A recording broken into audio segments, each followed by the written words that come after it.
Hello friends and welcome back to our YouTube channel Gyan Mathika. तो जैसे कि हम लोगों ने लाउंड के 2 लेक्चर कंप्लीट कर लिए हैं, जिन्होंने वो नहीं देखे हैं प्लीज़ जाके देख लीजिए, क्योंकि उसके बिना काम नहीं चलेगा। बल्कि मैं वो नहीं कहूँगा, मैं कहूँगा टेंसेस से भी पहले सेंटेंसेस का जो लेक्चर है वहाँ से आप जा करके देखिए, ताकि आपको सारे कनेक्टिंग डॉट्स कनेक्ट हो जाए। कि मतलब लेक्चर आप एक होल सीक्वेंस में चलता रहेगा तो आपको पता रहेगा कौन सा लेक्चर कैसे कंप्लीट करना है, और जो भी बात है पीछे से रेलेवेंट होती रहेगी। तो अब हम चलते हैं, कुछ रूल्स हमने पढ़े थे नाउन के कि कहाँ पे किस प्रकार के नाउन यूज किए जाते हैं। आज हम कुछ और पढ़ने वाले हैं। जैसे रूल नंबर 5 की बात करते हैं। कुछ नाउन ऐसे होते हैं जो सिंगुलर और प्लूरल दोनों रूप में इस्तेमाल किए जा सकते हैं। जैसे कि मैंने पुलिस को बताया था, पुलिस हैज होगा अगर पुलिस पूरे उसके रूप में बात करी जाएगी, और पुलिस हैव दो हो जाएंगे। तो इनको हम अलग अलग इस्तेमाल कर सकते हैं। पीछे के लेक्चर में दे रखा है, इसको डिटेल में देख लीजिएगा। ये वर्ड देख लीजिए, यहाँ पर दे रखे हैं। Our team wins every game, हमारी टीम हर गेम को जीतती है। और our team are divided on the strategy front, मतलब स्ट्रैटेजी क्या करनी है उसमें टीम में मतभेद है। तो एक टीम के अंदर जब मतभेद होता है तो हम क्या करते हैं, उसे हम क्या बोलते हैं, उसे हम प्लूरल के रूप में डिनोट करते हैं। और जब वो सिंगुलर रहता है तो हम क्या करते हैं, उसको सिंगुलर, मतलब जब एक टीम एक यूनिट की तरह काम करती है तो हम उसे सिंगुलर के रूप में डिनोट करते हैं। एक्सेप्शन की बात करते हैं। कुछ वर्ड होते हैं जैसे there there are two fish in the aquarium, तो ये दोनों मछली एक ही प्रजाति की होंगी।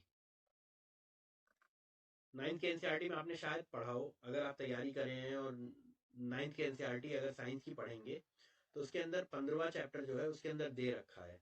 ध्यान से अगर आपने नोटिस किया होगा तो कई सारी मछलियों के नाम है। तो एक मछली दे रखी है हिल्सा, और जो उसके अंदर नाम लिखा है वो दे रखा है कतला। तो कतला, अगर ये दो मछली की बात करी जा रही है तो ऐसा समझिए कि एक ही प्रकार की मछली होगी, दोनों मछली कतला ही होंगी।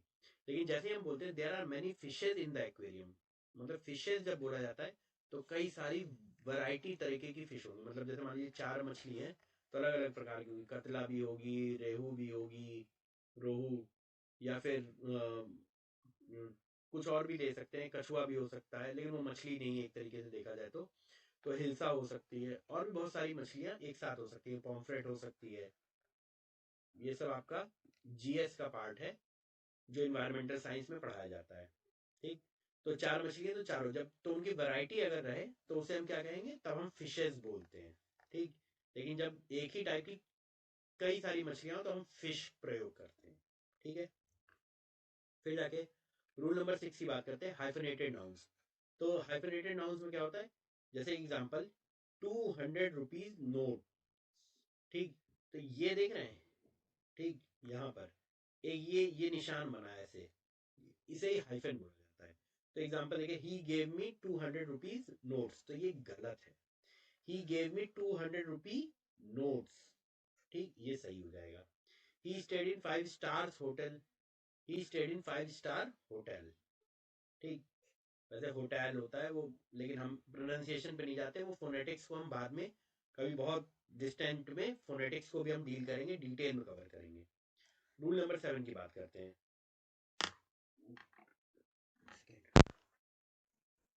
नाउन, प्रपोजिशन और नाउन, कोई भी नाउन ऐसे लिखा रहे, डोर, टू डोर जैसे, तो देखिए ये डोर क्या है, नाउन है। डोर दरवाजा, दरवाजे का नाम क्या है, वो मतलब एक लकड़ी का जो टुकड़ा आपके एंट्री गेट पे लगा रहता है उसे हम क्या बोलते हैं, डोर।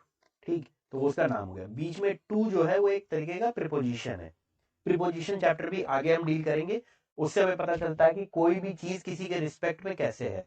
जैसे इन है तो अंदर है, ऑन है तो ऊपर है, तो इस तरीके से कई सारे रहेंगे, वो भी डिटेल में हम कवर करेंगे। तो वेन एवर सच पैटर्न अकर, तो हमेशा याद रखिएगा ये पहला नाउन और ये वाला नाउन दोनों सिंगुलर रहेंगे। कभी भी इन्हें प्लूरल मत करिएगा, कभी भी ये प्लूरल नहीं रहेंगे।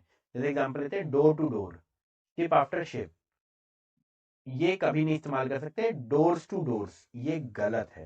इसी तरीके शिप्स टू शिप्स भी गलत है। तो ये दोनों गलत है और ये दोनों सही है। इस चीज को ध्यान दीजिएगा। अब कुछ सुपरफ्लुअस होते हैं। सुपरफ्लुअस मतलब जैसे हम बोल देते हैं उनको जोड़ के, पर वो गलत हो जाते हैं। जैसे एक एग्जांपल लेते हैं, कजिन, ब्रदर और सिस्टर। कजिन का मतलब ही होता है भाई या बहन। ठीक। मतलब सगे भाई बहन नहीं, ममेरा, चचेरा, फुफेरा कुछ भी हो सकता है। तो कजिन का मतलब ही होता है ब्रदर या सिस्टर। ठीक। तो हम कजिन के साथ ब्रदर या सिस्टर लगाते हैं तो एक ही बात को दो दो बार कहना होगा, जैसे भाई भाई आ जाओ, ठीक, इस तरीके से नहीं। ब्लंडर मिस्टेक, अब ब्लंडर का खुद ही मतलब होता है कि बहुत बड़ी गलती थी, तो उसमें मिस्टेक क्यों लगाना, ठीक। बैड ड्रीम हम कभी नहीं यूज करते, हम उनकी जगह क्या यूज करते हैं, नाइट मेयर। नाइट मेयर मतलब बहुत बुरा सपना। स्ट्रॉन्ग ब्रीज, अब देखिए ब्रीज जो होती है, समीर, हिंदी फिल्म में सुना होगा ना, मुझसे शादी करोगे, ठंडी हवा का झोंका। तो ब्रीज जो है हमेशा ठंडी हवा का झोंका होता है और धीरे धीरे मध्यम गति से बहता है। स्ट्रॉन्ग लगा के वो गलत हो गया, क्योंकि ब्रीज कभी स्ट्रॉन्ग हो नहीं सकती, तो हम क्या करेंगे, स्ट्रॉन्ग के साथ हमेशा विंड लगेगी। इसी तरीके से कई सारे और भी वर्ड हैं, जैसे फाइनल कंक्लूजन है तो उसका सिर्फ कंक्लूजन होता है, कंक्लूजन का मतलब ही होता है अंतिम, तो उसमें फाइनल क्यों लगाना। और रिटर्न बैक, रिटर्न मतलब ही उल्टा होता है, तो फिर बैक क्यों होना, ठीक। और कावर्ड मैन नहीं, तो देखिए अब औरत भी होती है, डरपोक आदमी भी होता है, पर इस्तेमाल किया जाता है कार्ड मैन, तो ये गलत हो जाएगा, सिर्फ कार्ड बोलेंगे, ठीक है। तो यहाँ पर एक सेशन और नाउन का कंप्लीट होता है। और इस लेक्चर को अगर आप पसंद कर रहे हैं तो प्लीज़ इसे लाइक करें, शेयर करें, कमेंट करें और सब्सक्राइब करें, और सारे अपने दोस्तों को बताएं। हम फ्री में क्लासेस दे रहे हैं और एकदम बहुत डिटेल्ड एडवांस ग्रामर चल रही है, जिसके अंदर हम A to Z डिटेल में घुस के एक एक चीज़ को कवर कर रहे हैं। तो इसे शेयर करके सबको हेल्प करें। धन्यवाद।